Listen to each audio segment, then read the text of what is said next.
So much attention is being paid to the environment that we so luckily coexist in.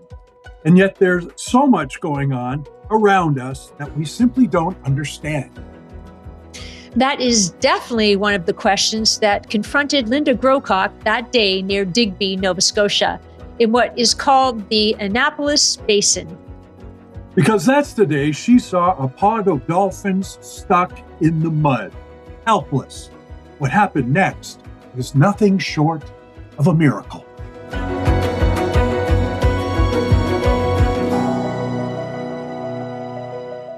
Well, Linda Groocock, welcome to Believe in People.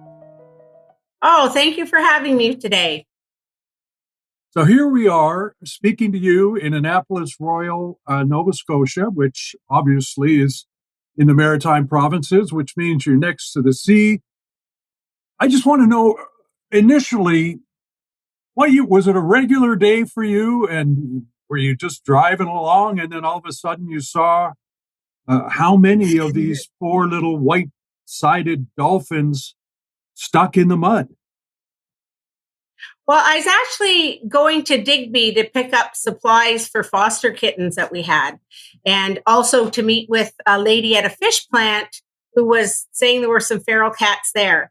And there is a thrift store chain throughout Nova Scotia called Guy's Frenchies, and I like to stop in just to have a look and see if there's any stuffed animals for our dogs. And I was initially going to stop in there first, and I thought, no, I'll head right to the fish plant. And I talked with the lady there and stopped on the way back, went in, had a look around, came out without anything. And I had parked facing the Annapolis Basin, and I saw a movement in the water, but I thought it was maybe just waves hitting a sandbar because it was kind of brown looking.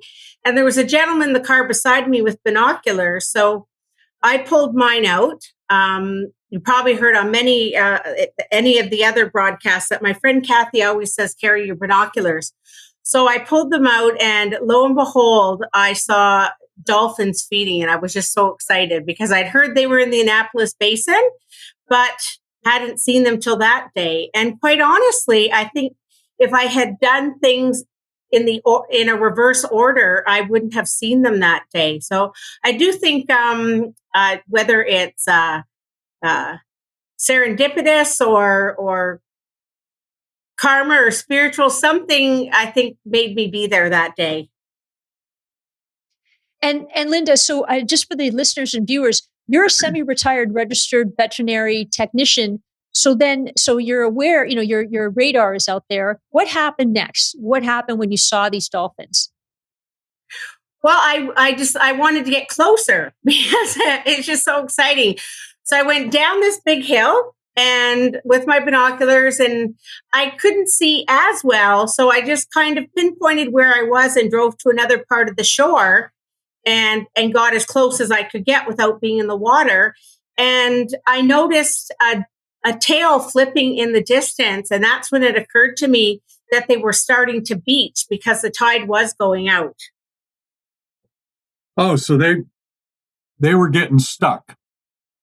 Yes, they were. I think they were so caught up in eating all the fish that they started to get stuck. Well, now, has anything like this ever happened to you before? Never. You see it. You see articles in a magazine or a newspaper or on television, but never did I expect that it would happen to me. And it just, it's both exciting and frightening all at the same time. It's a crazy mix of emotions. And how did you manage then? So what happened? How did you rescue the dolphins? You rallied the community. Take us through that. Well, I knew about the Marine Animal Response Society or service, one or the other, in Nova Scotia. And a friend had told me about them. So I knew to contact them first. They asked for some pictures and coordinates of where they were. And then they said to me, well, don't go out there. It may not be safe, but anyone who knows me knows I'm not going to obey a warning like that. And then I called my friend Chris to see if he could come. I called 911, but since I'd already contacted Mars, they said Mars would take care of it. And then I'd met a lady, Christine Callahan, through Friends of Farrell's Cat Organization, and she knows pretty much everything to do in this part of Nova Scotia. And she was a distance away. She would have had to take a ferry to get to me. And I said to her, "But do you know who else to call?" And she put it out on the Digby Talks Facebook page, and she called the local high school, which was just brilliant. And so the high school students were actually the first to arrive on the scene. Wow. How,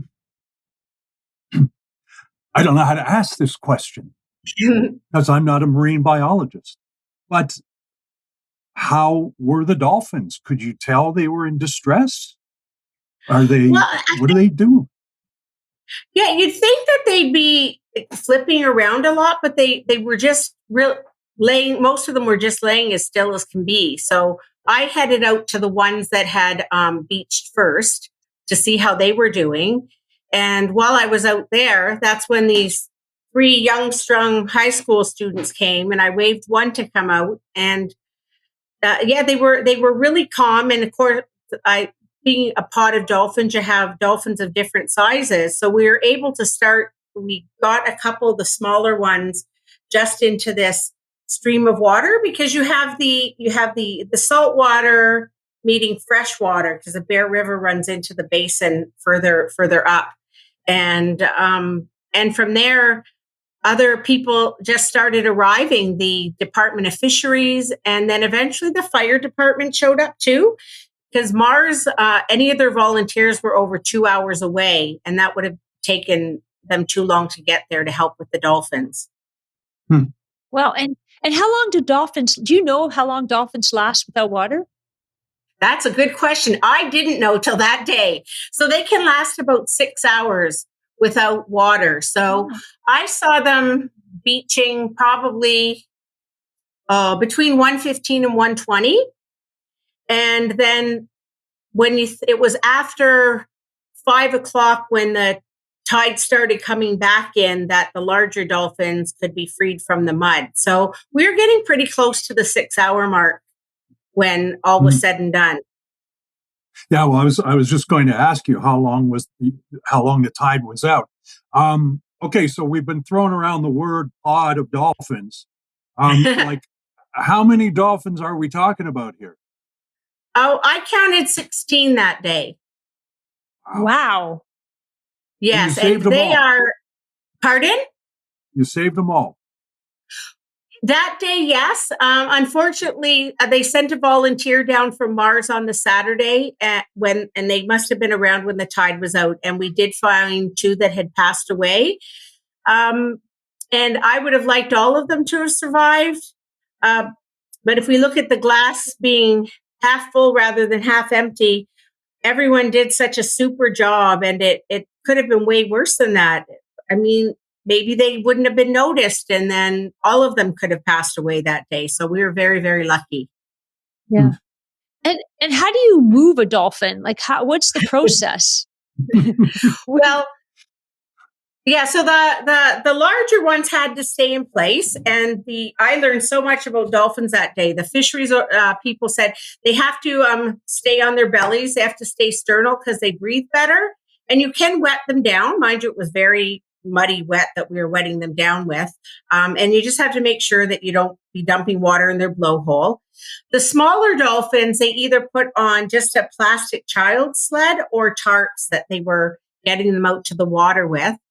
And then the high school boys and some other volunteers were staying. They were about chest deep in water, making sure that the dolphins didn't try to come back in, because it's just so interesting how family oriented they are and the need to be together.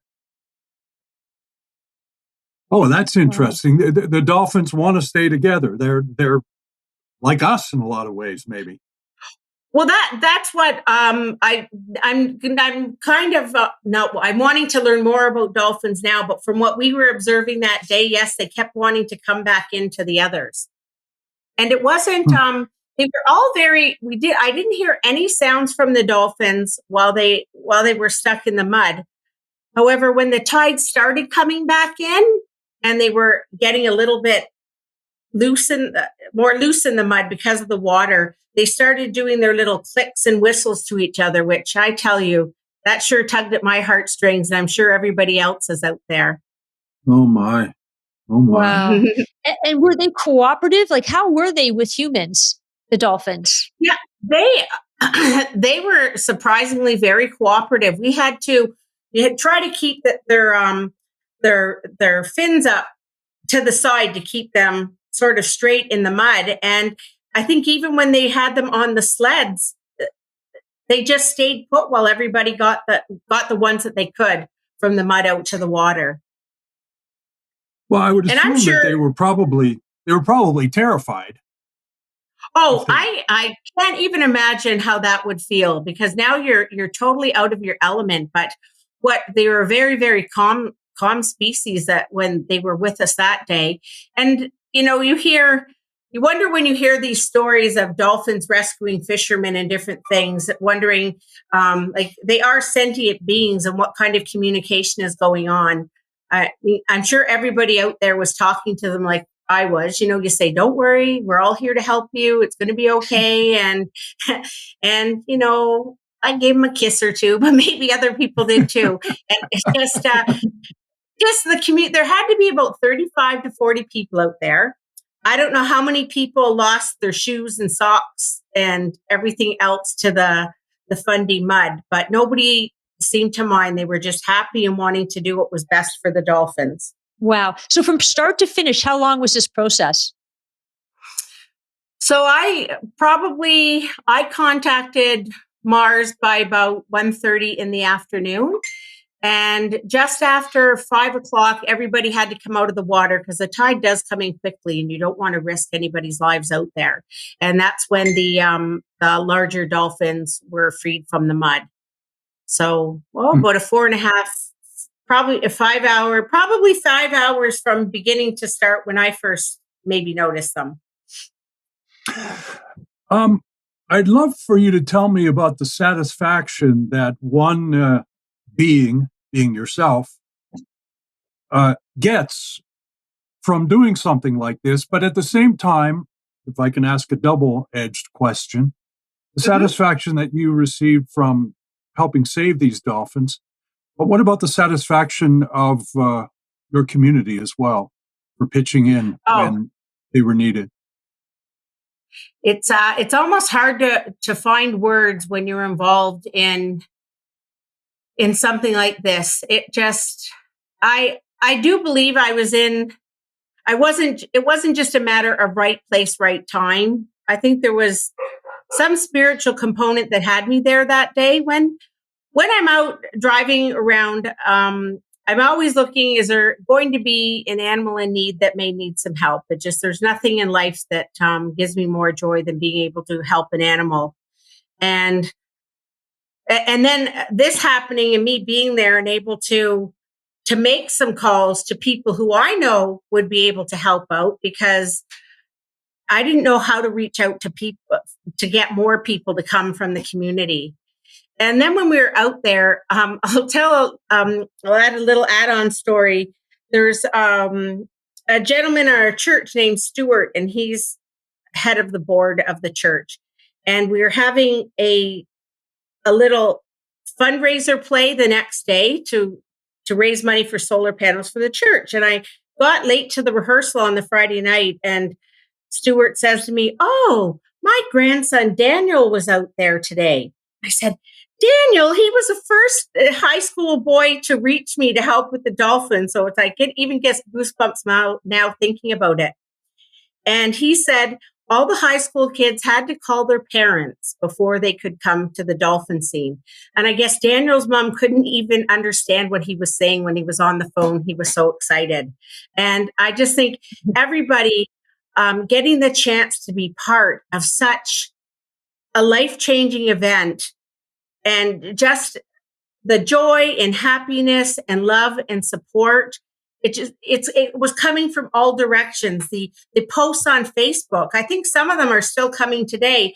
And like yourselves finding the story and wanting to share it with people, I thought, okay, we were all done with the dolphin story, and then getting an email from Amy, and I thought to myself, well, maybe not quite yet, because just everyone was so thrilled with the community, and the whole phrase Nova Scotia Strong that day, it just was out there in full blown Nova Scotia Strong that day. It was wonderful. And actually, so Linda, that's so cool, because thinking about that Nova Scotia Strong, what binds the community? Like, what is it? What's the secret there? Because there is a really strong force of community. Yes, maybe the history and the fishing community and tight knit helping each other out. That would be my only guess, or I'm sure there's a little extra special something in the air and the water.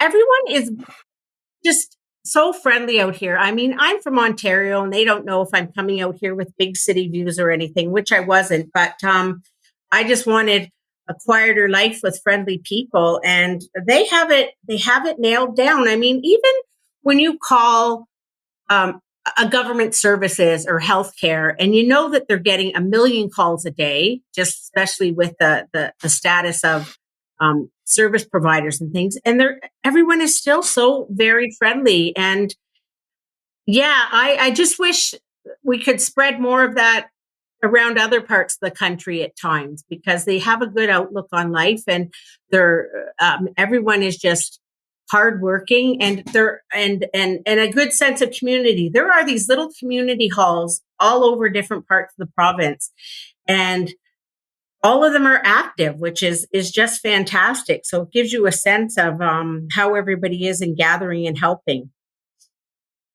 You know, I'm sort of loath to bring this up, because phrases like Nova Scotia Strong come from events that are quite horrific. Yes. For example, the awful mass shooting that took place in Nova Scotia, exactly. that I think shocked not only Nova Scotia, but the nation and the world, because people know Nova Scotia as being such a friendly place. And isn't it? And then we've had COVID, and and the recession, or whatever's we're in the throes of these days. Isn't it? You talk about fate or faith or both. Isn't it something that on that particular day you were able to spark something that actually showed the true nature of what people in that part of the world are all about?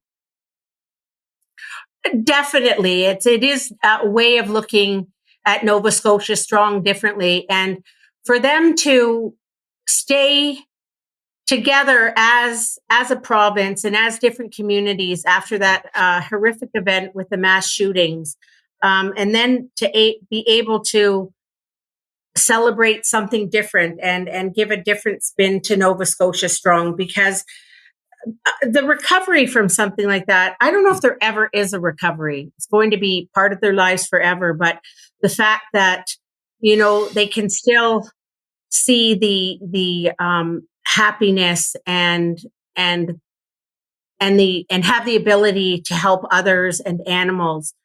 I also volunteer with Hope for Wildlife, and they transporting injured animals up the coast to get them over to Seaforth. And I meet many people when I'm picking up these injured animals. And I can't say enough again, everyone knows Hope for Wildlife and loves what we're doing, and they just want to help out. It's really hard to find the words of my experience in Nova Scotia so far. And Linda, what happened afterwards? So you saved rescue most of the dolphins, and the community rallies together. And then what happened? What was what was it like? Well, I was quite surprised at how quickly the news media picks up on these things happening. So I don't know if they're watching Facebook and things, but I had several calls about doing different podcasts and online interviews, and then with the national from CBC too. And it's sort of, you think after that, it's like, okay, the story's been reported, but the number of Facebook comments still coming in on the dolphin rescue, where it was just, it was, you would think they would have stopped, but they just keep coming, because some people aren't on Facebook and they come back and say, oh, thank you to everybody for what they did. And yes, I can't thank everybody enough for showing up that day, because I'm standing there with mud up to my knees. And when you're waiting for people, time goes so slow, because, I'm in distress and the dolphins are even in more distress. And yeah, it's just, it's so wonderful the way that things occurred. And still people make reference to, oh, you help with the dolphins. And then I had to go back to Ontario, and everyone's, tell me about the dolphin story. And so I think, I know for me, if I'm ever an old lady losing my mind one day, probably the one story I'll repeat over and over will be the day of the dolphins in Digby, Nova Scotia. That's for sure. The Day of the Dolphins. I've heard that before. Yeah, I think it is a phrase from somewhere. Yeah, it's a movie. Well, maybe you can have dolphin days in Digby, Nova Scotia, and have a couple of floats with dolphins, and who knows? Hey! You can be the queen of dolphin days. You could be on the little. Although it's maybe the dolphins don't spout as much as a whale. No. But I wanted to, you talked about when the dolphins were actually liberated from the mud and started to float away, they were calling to the others. And, you're talking, there you are, Linda, standing in the mud, and you were calling to others too. And isn't it interesting, the similarities between the two groups, the pod of dolphins and the pod of humans that came to save them? I mean, isn't that what life was all about? Or at least isn't that what life is supposed to be about? I think so. It's just because and you're right, that people were calling to each other as we were taking care of these dolphins, just to make sure we were all doing what we were supposed to, and seeing if anybody needed any support, help with things. That when a dolphin decided to tilt to the side, one of the large dolphins, there is no way you're going to get it up on by yourself. So other people would come and we'd pack some mud around them or help support them. And so initially, yes, we had our calling, and you're right. And then when they started to leave, they called to each other. And by that time, my camera was still dry, my cell phone, but I didn't have any power left in it. So I didn't have any footage of the dolphins swimming away. And of course, news media wanted as many pictures as possible. And I just put it out on Digby Talks. Does anybody have any photos or footage of the dolphins that day? And everybody sent it in, and we got it to the media to highlight how everyone worked together. And once again, working together to get the story out. And Linda, this may be a really obvious question, but let me put it this way. So each week we ask our guests, because this show is called Believe in People, why you believe in people. But I think particularly now with everything that's gone on, our pandemic and war and really tough times, this really probably elevated your thinking around people. And we want to ask you, why do you believe in people? We have to, I think it's important to believe in many things, but believing in people, I would like to think we would all have support from others when we really needed it. And if we didn't have that belief in people, then we wouldn't reach out, and then then the people that would want to help wouldn't be able to support. So I think it goes hand in hand. Moving from Ontario to Nova Scotia was a big move and something we really wanted to do. But I had some bad bouts of homesickness when I got here, because friends and family were back in Ontario, and thinking, oh, that's it, we're going to move back. And then I got past it. We started moving people. But that day with the Dolphins really sealed the deal with for me to stay in Nova Scotia. That support from people, and it wasn't any.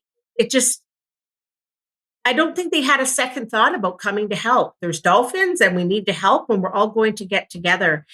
And that outpouring of support and love from the community made me think this is where I'm supposed to be. I had seen it earlier with people in Nova Scotia, but that day made it 100% for me that this is the province I'm supposed to be living in. Wow. What a great reflection, and what a great story, and what a great act of kindness. Yeah. Woman and dolphin together.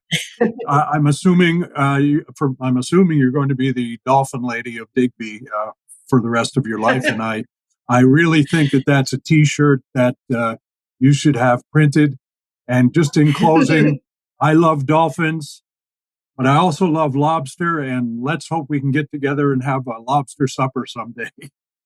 Thank you for joining. If you're ever out here, please reach out. It would be nice to meet both of you in person. And thank you for giving me the opportunity to share this story, because like I said, it wasn't just me. It was a whole community coming together. And when you get a phone call and people saying we're on the way, it's amazing. Wow. Thank you so much, Linda. It's been an absolute pleasure. Oh, well, thank you very much. There are so many inspiring, good, real people out there that you don't really have to look too hard to find them, because every once in a while, they're called into action, and people like Linda and the folks of Digby, Nova Scotia, they just know what to do. It's instinctive. And, Kevin, having listened to Linda's story, I'm not sure who rescued who. I think that maybe the Dolphins were the calling for Linda. She wasn't sure. Yeah. She was nervous about her move, and here she found her home. So I think that that's a love story, in fact. What a great insight. If you've enjoyed this episode, as we have, we really encourage you to subscribe to Believe in People, because we don't want you to miss any of the good feeling stories that we share. Thanks for joining us. Bye-bye.